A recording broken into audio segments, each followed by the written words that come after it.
What's up, y'all? Welcome to Chef versus Son. My name is Jerel. I am a professional singer, songwriter, producer, and I'm also a professional foodie, but an amateur chef. I have my professional chef father here, Chef Larry, who has been cooking for over 30 years and was the executive chef at the Detroit Institute of Arts for how long, Dad? About 35 years, I believe it was. That's longer than I've been alive. Who are some of the people that you cook for?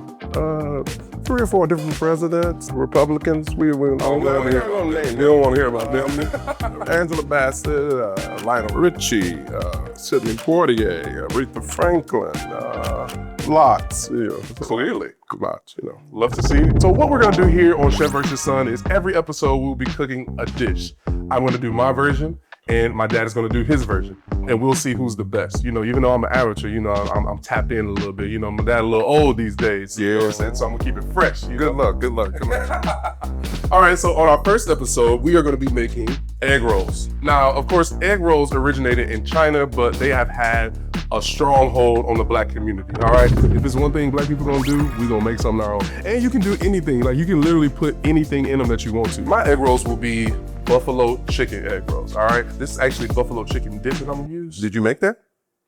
You asking too many questions. Not the question segment, all right? It's just, let me get through mine, all right? Got a little cream cheese, a little Mexican cheese, and I got a little slaw here with some green onions. Dad, what kind of egg rolls are you making? I'm making a corned beef and pastrami egg roll. I chose my style of egg roll because Detroit loves corned beef. You put corned beef in anything, they gonna go for it. We do love some corned beef egg rolls. And I'm rolling right into that lane. But here's one of my tricks though. I'm not buying no corned beef and boiling that sucker, So corned beef takes a long time to cook. Go to the deli, just order you a sandwich.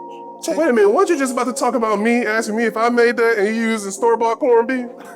I didn't have to cook it, and it's quick. So you go to your best corned beef shop, and you good to go. Now this you can give to the kids. The fries? Yeah, fries. Give me one of them fries. All right, come on, I'm ready to get it off. All right, so are you ready to get this thing? Yeah, let's go. The Jerel style of egg roll, it can be good. If you do it right, that style can be good. I'm starting with the slaw. I want to wilt it down a little bit. All right, so I'm gonna start by cooking down the chicken a little bit. Again, this is something that's supposed to be really quick. You might want to cut up your chicken. I'm thinking he should have cut his chicken up. That way it would have cooked quicker. I like to get to it. So you're taking up a little bit of my room. We're trying to cook now. You got a little bitty pan. So you got to be able to adapt. Get stuck in the same lane. I have this season over here because this is one of my secrets. A little bit of ranch seasoning. I was in a restaurant one time and I heard a waiter call ranch nigger gravy.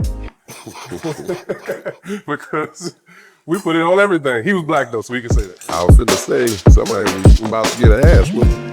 Add a little Cajun seasoning to the chicken. I just want this to wilt down a little bit to get some of the moisture out. What you gonna do with that big fat chicken though? I'm gonna chop it down. Just because you got your meat. I'm not trying to. Your restaurant meat, leave me alone. Let me do what I got going on. Trying to get in your meat. See, this thing is taking a little bit too long to heat up. I got the smaller eye. I think I deserve a little bit more respect, around here. But it is what it is. So when did you like eat egg rolls growing up, or is this something that you just started doing? No, we didn't eat egg rolls. We had Vienna sausages and potted meat. What's potted meat? You don't want to know. I don't think I do either. We didn't have that kind of stuff, so. Let me wet this a little bit. I'm finna roll, man. I don't know what you doing. How you get to the roll part so quick? I didn't plan on adding this right now. I think I'm getting a little nervous because he's moving so fast. God dang. Add a little hot sauce to the pan. Roll this sucker up. Yeah, this chicken looks nice and moist and juicy. The chicken was taking forever to cook because it was frozen, and then I'm looking at my dad and he's going fast and just flying through it, and it's just making me nervous, so I feel like I'm just moving the chicken around the pan. Nothing's happening. Growing up, Jerel never liked leftovers. That's correct. To this day, I'm not eating no leftovers. But I didn't care because I wasn't cooking until the food was gone. So you not eat it if you want. But you would leave, you want us to eat it for like 5 days after you cooked it. Like, please. If that pot of spaghetti is still there? Please, after the second day, it's dead. No, it's not. You would get back with your mama and whine to her and she'd go to correct. Manipulation. Drive y'all somewhere. Absolutely, because after 2 days, she was sick of it too. Nah, we'd come in, you like, what y'all got? No, we got the spaghetti. That's what you got. Don't worry about what we got. All right, Dad, so how did you get started cooking? Well, I was trying to make some money. So I just, they had a job open at Blue Cross Blue Shield as a dishwasher. So I just went down, applied for it, I got it. And I'm like, after one day in, I'm like, fuck this. This is, it'll work, So as I'm walking through the, taking the garbage out or whatever that you had to do, you would, I go through the kitchen and I'm watching them do certain things. The chef, he was real cool. He's about the coolest guy I've ever known. And I guess I kind of emulated him. I said, "Ooh, how you do that?" He was fluting mushrooms and different stuff. And I said, mushrooms, what is that? Well, you put the little design on the mushroom cap top. Never heard of it. Okay, keep on. And I said, "Hey, can you get me out of here?" He said, "Sure, this, when something open up, I got you, So eventually it did and ended up, doing that. Then I was a baker for a while, went to school for baking. And then I became a chef. They promoted me to chef. And from there, it's just history. Been rocking and rolling ever since. So you never went to culinary school, right? I went for classes at the CIA, but I don't count that. I think things you did in life, just every day on the job training was more training. Because I've had people come from school, cook their way out of a bag.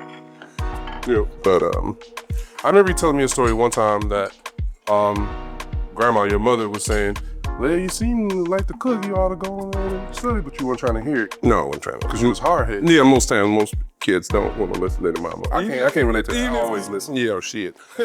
Even if you know your mama right sometimes, it wasn't that I thought she was wrong. It's just, you want to do it your way. Listen to mama, so that's the lesson. Yeah, and you would have been done with your egg rolls if you had to listen to me. Well, listen, give me a little second. You used to this. You got yours ready. I just need. No, I'm just make one more. Make one more. I'm just waiting on my grease to get hot. Then playing with all them vegetables, and you should have cut the chicken first. But do you listen? No. It was frozen. You supposed to cut the frozen chicken first? I know for next time. I know. Big old hunt's gonna choke somebody. All right, so I got all my egg rolls rolled up. I'm about to put them in the grease, and we're gonna get this thing rolling. That's making me panic. I can't. This is supposed to be glass. I thought I could see a little bit better. You still can't see it. No, that's cooking good, man. So I feel like this is a good appetizer. You know what I mean? Appetizer, nothing. That's a meal. Just spend all your money. So you got somebody coming to your house for a date. You gonna cook them egg rolls? Yeah, and then I'm gonna do some noodles. You get a good ramen noodle. Ramen noodles. Ramen. I've been disrespecting Asian people all episode. I am so sorry. I thought it was ramen noodles. That's what we say as black people. Raymond is my uncle, your brother. That's Raymond. That's ramen. The noodle is ramen. You can take the ramen noodles and jazz them up, and they think they come from a fine restaurant. This isn't necessarily a date night dish, but I do think it's perfect for, you got your shorty and you just want to do a little something for movie night. You know what I mean? It's not dinner, because I ain't going to add nothing to it. My dad was saying he's going to add noodles and all that stuff. I'm probably not going to do that, but if you're just coming over me, I might throw a couple little egg rolls. I think that's the perfect time for the egg rolls, for you to cook them. All right, so we finished our egg rolls. I just need to make my sauce really quickly. Dad, you took you long enough, but continue. Did you say it took me long enough? See, I'm just making a quick sauce. 2 ingredients, ranch, and then I add a little hot sauce to the ranch. Actually, a little bit more. Damn, ain't that what Emily used to say? I'll kill them. Mm-hmm. Just a little more of this. I heard they like it extra, so you might put a little more. A little more of that. Good. Mix it up, mix it up, mix it up, mix it up, mix it up. Looking real spishy. The judge is gonna love it. There we go, there we go. There we go, you know what I mean? That's what you need. So on every episode of Chef vs. Son, we're gonna have 2 of our crew members come in and judge whatever it is that we're making. I'm not afraid that my dad's gonna show me up. I just wanna make sure I step my game up to, try to come as close to that level as I can. First up, we have Tabitha, one of our producers. Give it up for Tabs, what I'm talking about. We got a wonderful crew. You got the one young lady, Pam Greering, had shit on her, and then we got Billy D. Williams. We got Sean, who is essentially our DP, handling the cam. Give it up for Sean. All right, so y'all ready to try these egg rolls? All right, so we got plates for y'all. Please tell us. I think the crew's gonna enjoy my dad's food, but I am 1000% positive that mine is gonna be better. And we're gonna start with my egg roll. All right, bon appetit. Here we go.